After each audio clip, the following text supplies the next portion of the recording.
शालेय विद्यार्थी किंवा गर्भवती महिलांना दिला जाणारा पोषण आहार खरोखरच पोषणासाठी आहे का असा प्रश्न उपस्थित झालाय। कारण सांगलीमध्ये पोषण आहारामध्ये चक्क साप सापडल्यानं एकच खळबळ उडाली आहे। बघूया त्याबद्दलचा एक रिपोर्ट। पोषण आहार की जीव घेणा आहार। सांगलीत पोषण आहारात सापडला साप। पोषण आहाराच्या नावाखाली आरोग्याशी खेळ। राज्यातील पोषण आहाराचं भीषण वास्तव पुन्हा एकदा समोर आलंय। नागपुरात पोषण आहारात मेलेली चिमणी सापडल्याची घटना ताजी असतानाच सांगलीमध्ये पोषण आहारात चक्क मेलेला साप आढळलाय। तर काही दिवसांपूर्वी पुण्याच्या जुन्नरमध्ये शालेय पोषण आहारात किडे आढळले होते। वारंवार घडत असलेल्या घटनांमुळे पोषण आहार विद्यार्थ्यांच्या पोषणासाठी आहे की त्यांच्या आरोग्याची खेळ सुरू आहे असा सवाल उपस्थित केला जातोय। पोषण आहाराचं कंत्राट कुणाकडे आहे त्याकडे एक नजर टाकूया। पुणे आणि सांगलीचं कंत्राट हे Indo allied protein food private लिमिटेडकडे आणि नागपूरचं कंत्राट जस्ट किचन या कंपनीकडे आहे। या कंपन्यांना पोषण आहाराचं कंत्राट देण्यात आलंय। या पुरवठादार कंपन्यांवर कारवाईची मागणी केली जाते। साप सापडला? अहो काय बोलता काय? साप, उंदीर, मांजर, कुत्रे हे सगळे सापडतील कारण का यांचं लक्षच नाही आहे। मेलेला प्राणी पक्षी तिथेच सापडतील आता का? कसंही करून वजन वाढवायचं असतं। परवा काय सापडलं?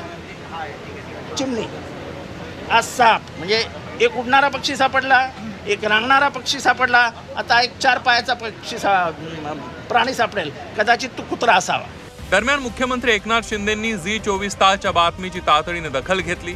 पोषण आहार गैरप्रकाराची चौकशी करून कारवाईचं आश्वासन त्यांनी दिलं।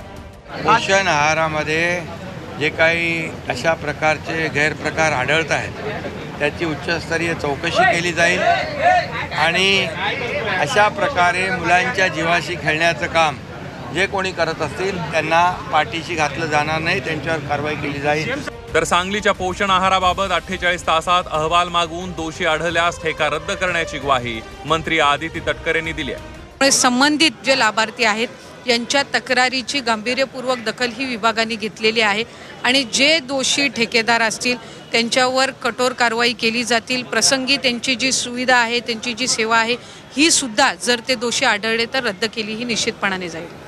लाखोंची कमाई असूनही कंत्राटदार पोषण आहाराचा पुरवठा करताना हलगर्जीपणा करताना पाहायला मिळतात।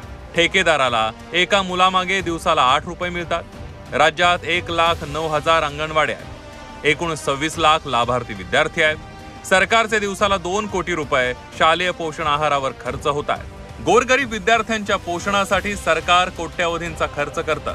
मात्र या आहारामुळे विद्यार्थ्यांऐवजी कंत्राटदारांचंच पोषण होत असल्याचा आतापर्यंतचा इतिहास आहे।